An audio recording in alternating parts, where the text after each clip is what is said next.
I actually think it came within working for the first 6 months. It was definitely the very first 6 months of working that it started off, and I thought, I don't think I could be an optometrist that is doing what I'm doing now for the next 20, 30, 40 years. And not to say like there's plenty of optometrists that do that thrive in that environment, that love it. And I've had conversations with family members too that have said, I love to be the person that is not the owner. That is where I do thrive. That is where I can do my best. But in those first few months, I realized that I'm not that kind of person. And I do need that extra step and that extra challenge. Welcome to The Focused View, the podcast for eye care professionals across Australia. In each episode, we bring together leaders from optometry, optical dispensing, and business to share insights, practical strategies, and the latest developments shaping independent practice today. I'm your host, Michael Nasser, and together we'll explore how innovation, collaboration, and smart business thinking can drive growth, enhance patient care, and strengthen the future of independent optometry. Whether you're a student, an early career professional, or an established practice owner, The Focused View is your go-to source for knowledge, inspiration, and connection. The Focused View is brought to you by Vision Connection, supporting independent eye care professionals across Australia through collaboration, education, and business growth. By working closely with leading suppliers and industry partners, Vision Connection offers unique opportunities that help independents stand out and succeed. To find out more, visit their website, visionconnection.com.au. Alisha, welcome to the show. I'm really excited to have you today. Thank you. Thank you for having me. Like I said, really excited to get to know your journey and learn more about the goals you're kicking down there in Melbourne. But I guess for the context of the audience, if you could please take us back to where it all started. How did optometry start in your mind? And I guess, how did it go from that point to almost where you are now? Yeah, so let's go way back when I was in school. I always knew I wanted to do something within the health field.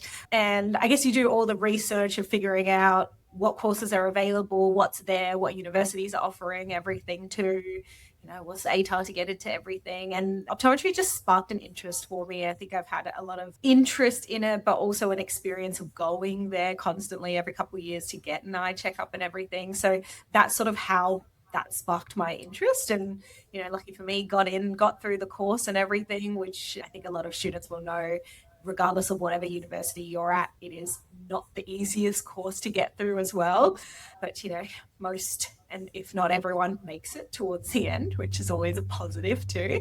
And then, just started the career within optometry. It was a very weird time for myself and my cohort because we were the graduates of 2020. So what a weird time to be graduating from uni in a workforce that didn't even know what was going on too.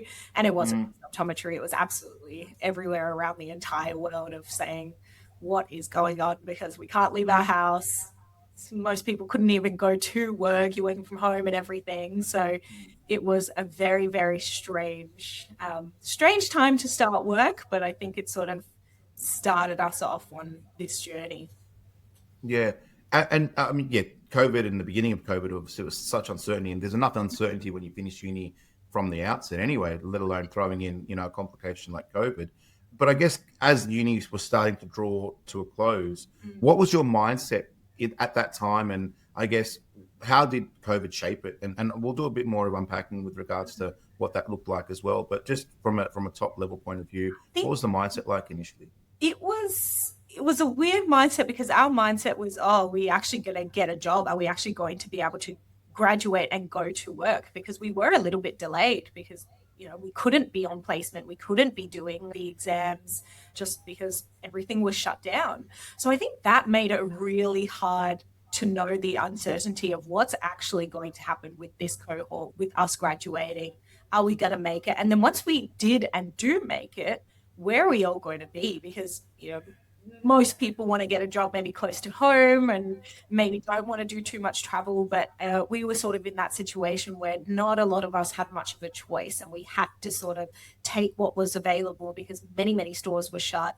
Not a lot of stores were hiring any optoms because they didn't have any capacity to, because they had to keep their doors closed anyway. So, there's not much point of having a new grad there when your doors aren't even open. So there was a huge uncertainty around that area, and it was a time that you just had to be comfortable with taking the risks and traveling out or being somewhere that you may not be comfortable in, because no one really knew what was happening. And you said traveling out. So I guess first year out, where did you end up and what was the environment like? I was actually rural South Australia. So originally I'm from Adelaide. So I was about 4.5 hours away from Adelaide. I would say an incredible experience. I think I worked with some of the best people I ever have in that store, who really shaped me as an optometrist now in how I, communicate with patients, how I practice as an optometrist too. But it was quite daunting because you're in a town that you've never been to. It's very small. It's, not more than 20,000 people there. You're out on your own. There's no one else around. There's not a lot of optometrists within that area too. So even calling upon people is quite difficult. So yeah, I felt like I really had to grow as an optometrist quite early on, as to compared to having more of a support system, but that was just because of the times of what it was. So yeah, really sort of interesting first year of practice, I would say. And was that in a corporate setting or was that an independent setting? That was a corporate setting, yeah. And, it's still really good. I think working rural is always a different experience. Yeah. How the town is, how corporates run, regardless of corporate or independent, to be honest. Yeah. So it is very, very different to what I had ever experienced before, being only doing placement or working within metro areas. You weren't like 1 hour out of it. You were 4.5, 5 hours, you said, out of Adelaide. So, I guess you find those rural settings encompass a little bit more than what a corporate practice would say in the middle of a city somewhere, where it's very, very defined out there. It could be, you're looking at a whole array of particular sort of circumstances. No, we didn't have ophthalmologists that were there all the time. I think they used to come once a week just for one day. And so you really had to train yourself. And I think that's how it shaped myself as a practicing optometrist now, is that I had to be good at many things, because you didn't have somebody just to call up on quick, or a vast range of options for them to go to. Yeah. And a lot of people, you're thinking 4 or 5 hours away from a main city, people don't want to travel to unless it's really necessary. So that I think really shaped how I practice as an optometrist now, because I do think that it has made me to be who I am now as a optometrist and also practice owner. And can you speak to what that phase taught you about yourself as a clinician sort of early on? Yeah, well, I think graduating from uni, you think you know what your strengths are, and then you get into the workforce and you're thinking, oh no, this might actually not be my strength, or, I really need to work on this and everything. And I think that was the biggest reality check at that point, to have a look at how you were as an early graduate optometrist, and then figure out, how do I improve on things, or how do I listen to feedback from other people and take that on to then make sure that I'm, doing the right things or anything like that, whether or not it comes to patients or within the practice or anything. So I feel like that was really important. And that sort of early on feedback, whether it was from colleagues or patients, didn't really matter. You got to sort of take it up on board, because I do think it's super important to actually listen to all of that. And obviously, in reflection now, and some of the points I think you've illustrated, that rural setting helped you understand the industry a little bit more holistically, as opposed to just being wedged into a corporate practice in a metro setting. At what point did you start to realize that you wanted something more, and what did those next steps look like for you? Yeah, great question, because it probably wasn't just one moment. I do think it was sort of in and amongst even uni. My business partner and I actually talk about this a little bit, is how we both sort of knew we wanted some sort of ownership and business ownership, but it wasn't really vocalized because it didn't really seem like that was something that was super attainable, of course, when studying, and even sort of graduating from uni, starting work, it didn't really seem like something that it was, sparked the interest. But I think the interest was always there.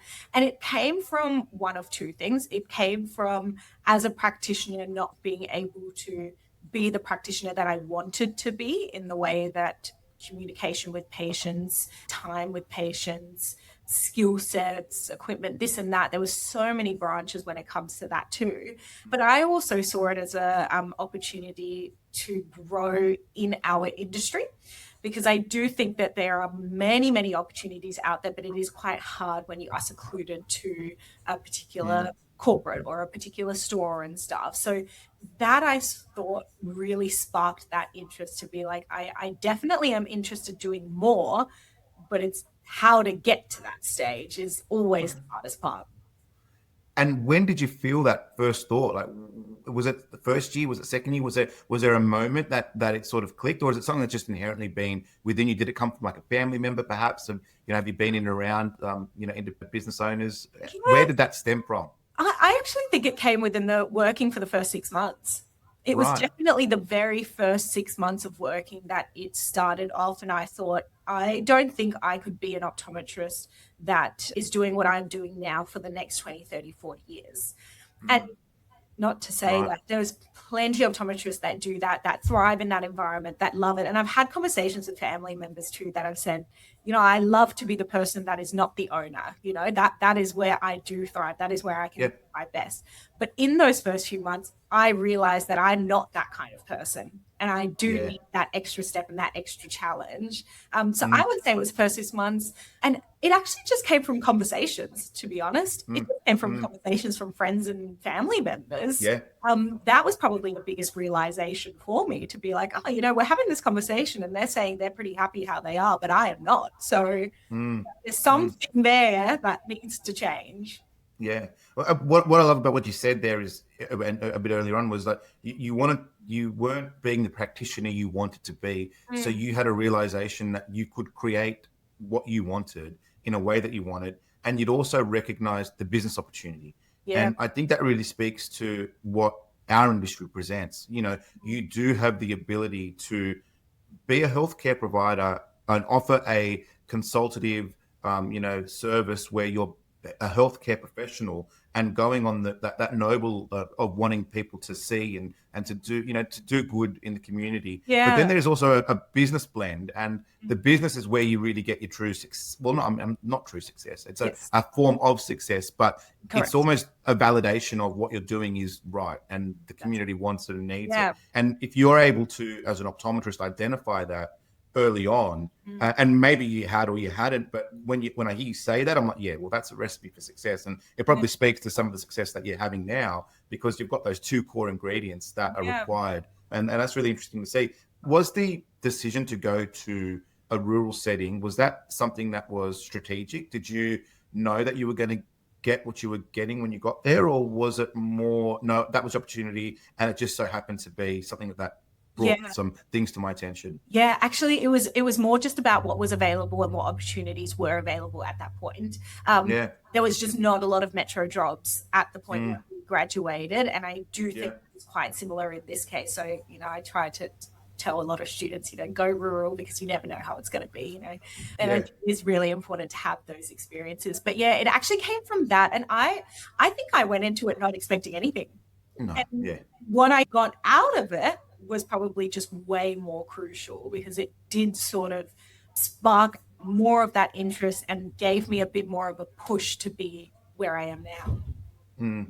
And you mentioned that it wasn't a part of a strategy. And what I love about these conversations is, if there are students or if there are young optometrists that are sort of, going to resonate with your message and your story, it's like, well, maybe, that could be an opportunity you look for, and be strategic about it if it's something that you're thinking about, because it might help the journey, and we'll come to learn. You mentioned a business partner. You mentioned speaking to somebody at uni about, about starting a practice, or the concept of ownership, the idea of ownership. Can you tell us a little bit about that? And I guess, how did that start, and how did that, I guess, all eventuate? Yeah. So my business partner now, her name is Ebru. we obviously went to uni together, we graduated together, we built a really nice friendship when we were at uni as well, and even afterwards. And we used to always sort of FaceTime call because she was based here in Melbourne. I was rural SA before heading back to Adelaide too. And so you would message, you would FaceTime call constantly, check in, see how everything's going and stuff. And both of us just interestingly had that conversation of being like, what would it be like if we had our own practice? And we always say this because it actually kind of started off as a joke. Like we really sort of were like, we'll just see this, haha, let's see how this is. And then I think we both slept on it for, a few nights. We still kind of were talking about it. And then we actually just sort of took it seriously then. We said, hang on. So we're both actually thinking about this. I think we would make great business partners too, because we both have very similar values and a vision for this as well. So why don't we actually take this a little bit more seriously and sit down properly and, have our first discussion about it? And that is actually how it all started. I think people will feel like, it's a bit strange that it started off as just like a small little jokey conversation, but it is how it started. And I think I say, a joke conversation, but it wasn't a joke to us because we both took away that this is actually not a joke. This is something that we are truly, truly passionate about. And let's see if we can actually make this work. So that's actually how it started. Well, and that's, you mentioned to before that it seemed like, we're just doing it as a joke, and then all of a sudden it evolved, and you've sort of touched on it there. But was there a specific moment when you can say, there's a line, say on one side of the line is joke and the other side is, well, not a joke, when that actual line was crossed? Was there a particular moment? And if it was, what was it that actually made that shift? Was it something that happened externally that made you, go, no, this is the time, let's be serious about this? Can you speak more about how you recognized that moment, I guess, and how you and Ebru came to that particular point, and then what those next steps looked like after that? Yeah. So one of two things. We both sat down, we wrote down not sort of a full business plan, but we wrote down ideas, I would say, of everything that we had thought about and for the knowledge that we had at that point too. And both of us actually spoke to our parents. We both actually spoke to our parents, and we said, we're kind of thinking about that. And they both sets of parents, I will say, are, four of the most supportive people that you'll ever meet. They actually turned around and said, go for it. They really looked at us and said, go for it. And, having that support at that level, knowing that your parents are the ones that are saying, you know what, go for it. You know what, this can actually be something. And actually, I remember showing my dad notes and everything like that. And my dad's got ideas going this and this and this too. That's awesome to see too.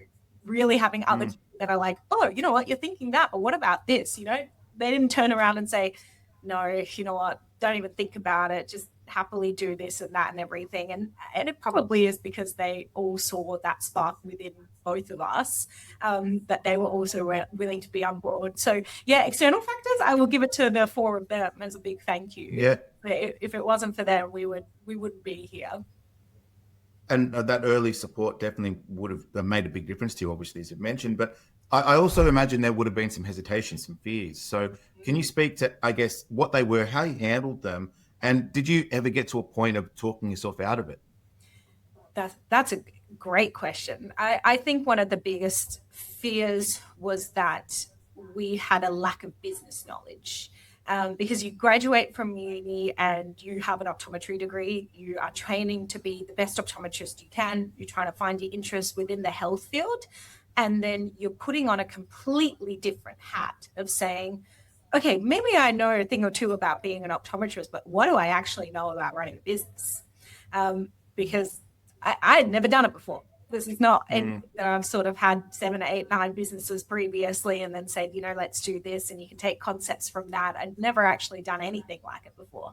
So I think that was probably the biggest fear, is walking into the unknown, because there are plenty of people that study business. There are plenty of people that have been really successful in that way and understand the nitty-gritty ends of how a business runs, whereas we sort of understand optometry really well, but there's a huge space here that we did definitely lack knowledge. And I think that's where the fear came from. Interestingly enough, I don't think there was much of a fear in terms of there's a big corporate domination and how is independent going to thrive or anything like that. Interestingly enough, we didn't actually think of that as much as we thought of how do we learn everything to do with business, Yeah. that side of things. And maybe it's a little bit of a shift in our interests and shift in how the industry is going with a big push on independent optometry too, that that potentially wasn't a fear, even though you would think it would be. Yeah, well, it's a fear from what I see. It's a fear that is a initial known fear that people consider, but when you start to actually, map it out and peel the layers of the onion, you actually realize it's the complete opposite of fear, and it's actually opportunity. But that's another sort of part of the conversation that we'll get into. Again, was there a point there where you almost convinced yourself not to do it, or were you guys both hell bent on no, this is going to happen, and there was never ever a doubt obviously there were fears, but there was never really talk of it. Oh, you know what? Let's just park it. Let's just not do it. Great idea, but don't want to make that jump. Or did that never enter? I think you just said it really well. Is there's always the fear, but there was never the doubt. And we actually never had any sort of day, week, or anything like that we said, let's park it. Let's just sit on it and everything like that. We actually just went, no, we're going to keep working towards it. Yeah. So, and call us crazy for not saying, let's park it or anything. But I think that's what really pushed us to be like, no, let's actually not give up on this. Because it's something that we're passionate about. It is something that can work too. Yeah. No, absolutely. And there's this concept of, I don't know what the term of it is, but you've got your known knowns, obviously things that you know, and you know them. You've got your known unknowns, and it feels like the business part of it was unknown to you, but it was a known unknown. And so you were strategic around it. And then obviously you've got your unknown unknowns, which I'm sure you can point to some of those as the journey mapped out. Few of them. Absolutely, right. But that's the whole ignorance is bliss kind of concept too, that if you had known about them as a known unknown, would you have done it as a known unknown? And maybe you wouldn't have. So it's everything works out quite well from that point of view, and it sounds like it has for yourself and Ebru for that matter. But I guess if we sort of take that next step, you've obviously found a partner, and I want to speak about partnerships a little bit later on because I think they're integral with regards to new setups. But at the same time, there are generally two ways that you can get into business. You can buy something existing, and you can start greenfield. Both have their positives and negatives. How did that look like for you and Ebru going into this with regards to exploring, either existing, and was that ever an option, or was it always about going greenfield? How did you make that initial decision as to what to do? So we did research on both. We didn't sort of go into either blindsided. We did huge research on both. We got into contact with independent owners who were looking at selling their practice. We had big conversations with them as well, whilst we were also working on a greenfields too. So we didn't sort of go down one pathway and stick that pathway the whole entire time. We had them both, and then one was maybe a little bit ahead of one another for actually a good amount of time too. So it was a little bit of a double. I think what the best thing was to have a conversation with existing optometrists and also owners too, because that did also teach us so much in those early days as well. And, for anyone listening, I do think that is really important to have conversations with people, doesn't matter whatever age back, how long they've had a practice for, because everybody has that vast amount of knowledge, no matter what. So we did definitely look at both pathways. We did have a good opportunity to buy into an existing practice too. But ultimately, Ebru and I, and we did have big discussions over this and everything, we also felt that purchasing the existing practice that we were looking at was still not fulfilling what we initially set out to do. And that was what the big deciding factor was in doing our own thing as well, is saying, you know what, independents are still fantastic and they're still doing incredible things. But if we really, truly want to do what we want to do ourselves, the only option is for us to do a greenfields. And so that actually was the deciding factor. And there are still plenty of incredible independents out there that are wanting to sell their practices, and they find their perfect people to buy into their practices too. And we both thought, you know what, I don't know whether we're the perfect people for this, because we think that our vision just needs to be shone in a different light. Yeah. And I love the conviction that you sort of deliver that with, because you went through the processes of both. And I'm going to make an assumption, and correct me if I'm wrong, but in that journey of getting information and doing your research, doing your due diligence, getting out there and talking to people, did you find optometrists were giving in information, and were they open to sharing? And because I would assume that you think that they're not, but when you start the dialogue, you probably were surprised with how much they're willing to share and how much they're willing to. Was that the case? And I think, you think that they're going to turn around and look at you and say, you're so young, like give it another 10 years or so, and then let's have a conversation then. But we didn't have that. We had people who took us seriously and said, you know what, these people are determined and they're wanting to learn about it. So great. And you're so right, is the more you actually have a conversation with them, they have so much knowledge and they're willing to actually be open about it and have those conversations, because at the end of the day, and hoping for everyone, and I know Ebru and I have the same mindset too, but we're wanting other people to thrive as well, because what is better than having more independents out there with more incredible optometry owners? Sounds like a great world to me too. So and I totally agree with that, and I feel like it stems from a deeper understanding, and this is maybe from the optom's point of view, and I think it's highlighted in your actions, to be fair, because you've gone and explored the possibility of buying, but what you've decided to do is then go and start your own. And it speaks to the fact that you wanted to do something different to even an existing independent. And so a real independent actually doesn't see another independent as a competitor, because you know yourself that your process and your experience for your patient is totally different to the independent down the road. Even though you're competing in theory for the same particular person, the person that resonates with you is not going to be the same for every practice. So you're trying to find your tribe. And I think that's the power of real independence, where, and most good optoms, and I mean, most optoms, whether they're good or not is another question, but will understand that, run the business, will know that they are confident with what they offer. And you can do whatever you want, and it's not going to affect me because I'm doing my own thing. And I think, again, an assumption that I'm making here, in your ambitions, you then decided, I'm going to start a Greenfield because the service you wanted to provide was different to what you saw from the existing independent anyway. I think that speaks to why some are forthgiving. And they probably see a little bit of themselves in yourself too. If you're speaking to a real independent that's, entrepreneurial in nature and sees the challenge you're about to tackle, and they want to give you guidance. And so I think that's a great realization from that point of view. And I guess if you look back at it, have there been any trade-offs with regards to the way that you picked it? Do you sit back and go, I would have been better if I did that, or I would have been better if I did this, or have you further consolidated that you made the right call?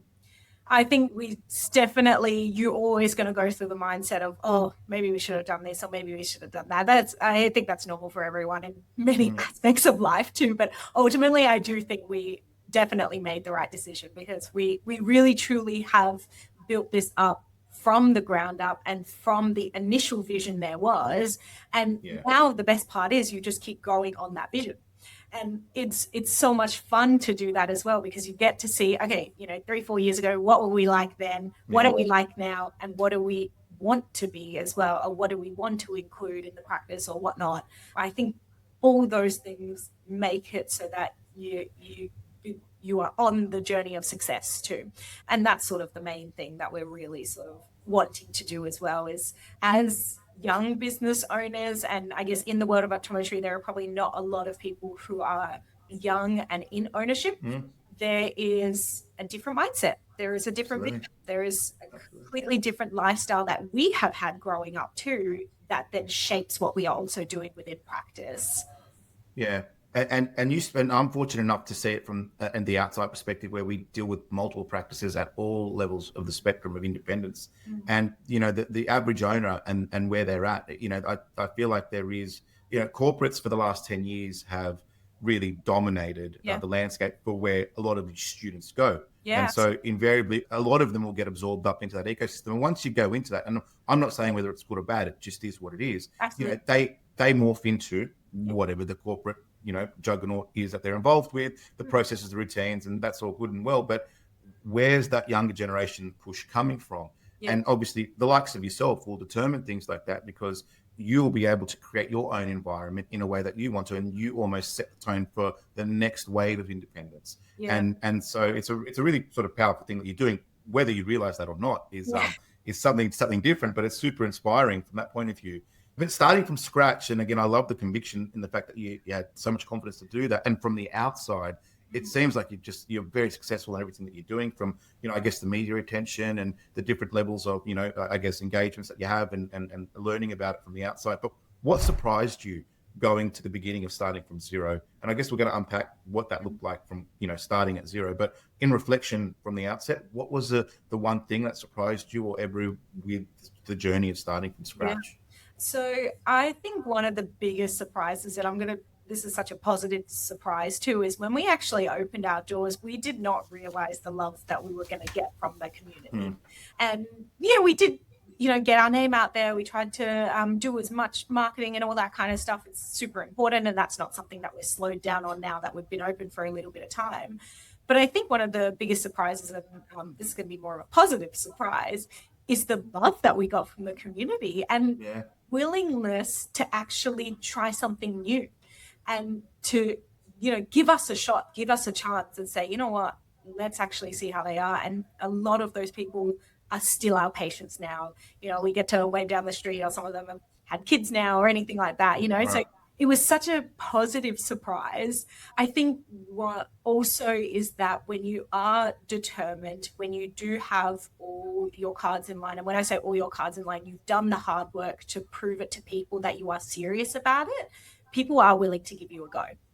And that's not to say we didn't get rejection. We got plenty of rejection too. And I think if you talk to any business owner, no matter what industry you're in, also experience this too, that rejection is part of it, but it's also such a learning journey too, because you can take something from it and then actually work on that to then get yourself to that next stage too. So And that was also a great surprise to see people were supportive. and you would have learned more from those rejections, I imagine, in any case, than what you would have in being successful too. So they're a really important part of the journey, and that resilience factor is obviously critical within independence, because you've got to carry a lot of that. When you're down, that people look to the leaders with regards to picking them up and taking them to the next level. And obviously that's you in your business. If we can get into the bit of the nitty gritty with regards to how the startups, you decided to go Greenfield from zero. If we start to break down then, how did you decide on, is it Greenvale, the suburb that you're based in? Greenvale, So how did you decide on Greenvale as the location of the practice? What did that look like? And what was the research that was involved with, picking certain areas, and what did you look into, I guess from that point of view in those early days? So my business partner is from this area, and she has spent majority of her life within this area too. Okay. We did sort of have a look at what state is going to be the best to even open this up to. So it wasn't just, we've definitely got to be in Melbourne and we've got to do this. We did actually do a good amount of research about, is there any opportunities in South Australia? Is there any opportunities in New South Wales? Like, we did actually look everywhere. And we may not be as familiar with some of those areas too, but I think it is crucial and important in those early days to not box yourself in and to look externally and see what else is there. But ultimately we decided, no, we do want to be in Melbourne. I think the opportunities and the growth perspective was quite great of what we were looking at. And it is really nice to just have that little bit of upper hand, because you have someone that does know about the area a little bit better. And so that's when the sort of scouting started. And we, and I would say we, but it was actually a lot of my business partner, Ebru, that was doing most of that scouting, because I was at this point. And she was the one that was actually going around and having a look and saying, you know what, this area has so much growth, but there's no one here. There is no one that is actually giving them the healthcare and the eye healthcare that they require. They're all needing to travel for it. And that was where that interest sparked in the area too. There's a lot of new homes coming up, a lot of young families moving into the area, huge growth factors. So there was definitely a big research factor. And I do think it is really important when you are looking at location and location scouting, because you can't really go in blind, because you don't really want to be in a situation where you're in an area but potentially there's no growth there, or already sort of 7, 8, 10 stores that are supplying that area too. That's right. So research is super important. And this is, we're just talking about location as research, but there are so many different aspects of research within the first years of opening that you do need to look at. So it sort of came from her knowing the area and doing the research to know that this was the right area for her. Yeah, you mentioned that there wasn't any optoms already there, and I think that's a pretty critical one. I mean, other than making the decision of starting an independent practice, I think the second biggest decision is where it's going to be. It dictates a lot more of what else will proceed. So you mentioned no optoms already in the area from what you understood. What other signs were you looking for in an area? What other things were you looking for, I guess, from a mindful point of view of it having to have? Was there like a set size population? Was there anything specific that you guys were looking at too that helped you make the decision? So Ebru and I have quite a large interest in pediatrics, and that's what we do a lot of. And so I think the knowledge of knowing that there were young families within this area, there is still a lot of older generation that is still within this area too, but majority of them do have quite a lot of grandkids too. And so we did know about all of this, and we sort of looked at it and said, well, we do want to do a little bit more to do with pediatrics than, say, a lot of other practices there. So we did also look at that as an option for us too. And location being, yes, getting the suburb, but location of being on a strip mall versus a shopping center versus a home, that is also part of location scouting too.